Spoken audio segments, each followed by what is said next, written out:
लेकिन मैं बृजमोहन श्रीवास्तव साहब के पास ये जानने के लिए, बृजमोहन श्रीवास्तव साहब, जब ये कह दिया जाता है कि देखिए बीजेपी ये कर रही है, जाहिर है एक पार्टी होती है, चुनाव में आती है, वो कई दूसरी पार्टियों के साथ मुकाबिल होती है, वो जीतती है, वो सरकार में आती है, और जाहिर है हमने ये व्यवस्था बनाई है और फिर हम ये मान के चलते हैं कि सिस्टम में आने के बाद वो जनता की भलाई के लिए काम करते हैं। अब अगर ये कह दिया जाए कि अमुक समय तो कांग्रेस ने ये किया, या अभी एनसीपी ये कर रही है, अभी जो भी सत्तारूढ़ है वो पार्टी ऐसा कर रही है, तो ये सिस्टम पर भरोसा कमजोर करने वाली बातें नहीं है? देखिए, यहाँ पे स्थिति दूसरी है। आपने जो कहा मैं आपकी बात से सहमत हूं, लेकिन यहाँ की स्थिति दूसरी है। आप देखिए कि एनसीबी के कार्यालय में भारतीय जनता पार्टी के नेता इस प्रकार से बैठे हुए हैं, इस प्रकार से वहां पे सहयोग दे रहे हैं, इस प्रकार से जो गिरफ्तार किए गए लोग हैं उनके साथ छीना झपटी कर रहे हैं, उनको धक्का मुक्की दे रहे हैं, जैसे कि वो एनसीपी के अधिकारी हों। उनको ये अधिकार किसने दिया? अगर वो वहां पर इंडिपेंडेंट एक विटनेस के रूप में थे, तो क्या इंडिपेंडेंट विटनेस का काम ये है कि वो अपराध जिन लोगों को गिरफ्तार किया है उनको खींचते हुए लेकर आए? कोई ट्रैक सूट में बैठा हुआ है, कोई वहां पर गपशप मार रहा है, कोई पूरे समीर वानखेड़े के कंधे पे हाथ रख के पीछे खड़ा हुआ है? क्या है ये भारतीय जनता पार्टी के नेताओं ने जब ये काम किया तो क्या इस पे आवाज नहीं उठाई जानी चाहिए?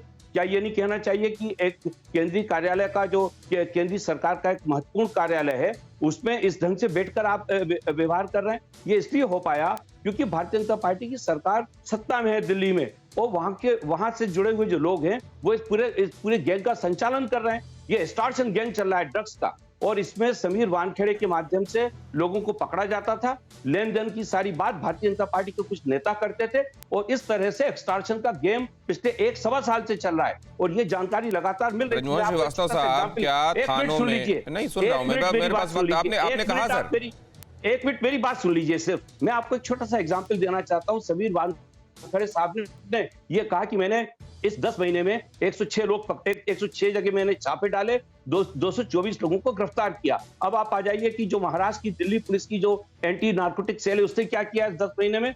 उसने 3333 केस पकड़े और 3575 लोगों को गिरफ्तार किया। ये इतना अंतर क्यों आया? क्योंकि एनसीबी के जो अधिकारी थे वो वहां पे लेन देन कर रहे थे खुलकर। अगर क्या जब इतने लोग, अगर ये एक पुलिस का क्या ये जो आप देखिए, जस्टिस हमारे साथ मौजूद है, आपने ये एक तथ्य रखा है, क्या ये तथ्य उस तरफ ले जाता है जहां पर आप नतीजा निकाल रहे हैं जस्टिस चंद्रा? नतीजा फिर आप मुझे बताइए। बृजमोहन साहब, एक सेकंड सर प्लीज, बाकी मेहमान भी हैं, उनके पास भी जाने दीजिए। आपने कह दिया सर, बृजमोहन सर ऐसे मत कीजिए प्लीज, बुलडोज मत कीजिए सर, आपने अपनी बात कह दी है सर। सतीश चंद्रा सर, देखिए, जो वेस्टेड इंटरेस्ट है वो तो अपने बारे में बात करेगा, चाहे ये हो या कोई और हो, लेकिन जहां तक है फैक्ट फाइंडिंग अथॉरिटी जब तक वो नहीं अपना रिजल्ट देती, और जो भी है उसके बाद ही कुछ पता लग पाएगा, वो भी चैलेंज होगी कोर्ट के अंदर, जो उसकी अथॉरिटी की जो फैक्ट फाइंडिंग आई है। और जहां तक इस केस का संबंध है, इसमें तो बर्डन प्रूव करना जो है वो एक्यूज के ऊपर लाई करता है, ना कि प्रोसिक्यूशन के ऊपर। तो वो प्रूव करेंगे they are innocent. CB Pandey sahab, इस सब के बीच पांडे सर, मैं एक बात आपसे जानना चाहता हूं, इस देश के आप आम नागरिक भी हैं। बता दूं, सुनिए एक चीज और बता दूं, जो बेल ग्रांट हुई है कल उस लड़के को, उसके अंदर उन्होंने ये कहा है कि कोई मीडिया में नहीं बात करेंगे और ना ही किसी चीज को इन्फ्लुएंस करेंगे। राइट। तो अगर इस तरह की स्टेटमेंट आने लगी, जैसे कि अब आ रहा है, या दूसरे लोगों का स्टेटमेंट आ रहा, तो इन्फ्लुएंस करने वाली बात है, दैट इज द इंटरफेरेंस। ये वो उसके बिहाफ पे किया जा रहा है या उसका पोजीशन में किया जा रहा है। वैलिड बात आप कह रहे हैं सर। जस्टिस पांडे से मैं लेकिन एक बात चलते चलते पूछना चाहता हूं सर, हम वाइंड अप की तरफ जा रहे हैं, मैं बिगर पिक्चर की तरफ जा रहा हूं। ये माइक्रो एनालिसिस तो चल रहे हैं, ये केस इन पॉइंट्स हम देख रहे हैं, लेकिन क्या इससे इनकार किया जा सकता है सर कि मौजूदा पीढ़ी को ये ड्रग, शराब, नशा खोखला करता जा रहा है और हम बजाय बड़ी प्रॉब्लम को एड्रेस करने के टांग खिंचाई में लगे हुए हैं सर? बिल्कुल, ये बड़े दुख की बात है कि हमको इस समय पूरे देश को ये मैसेज देना चाहिए था कि नौजवानों को इस तरह के मामले में नहीं फंसना चाहिए, बड़े बड़े लोगों से आना चाहिए, फिल्म के लोगों से आना चाहिए, लेकिन सब के सब यही इसी में लगे हुए हैं कि ये बिल्कुल गलत हो रहा है। अगर ऐसे इस तरह से आप गलत देखें, लाखों लोग ड्रग में इन्वॉल्व है, लाखों क्या, मैं कहता हूं बहुत भारी संख्या में हर स्कूल में इन्वॉल्व है।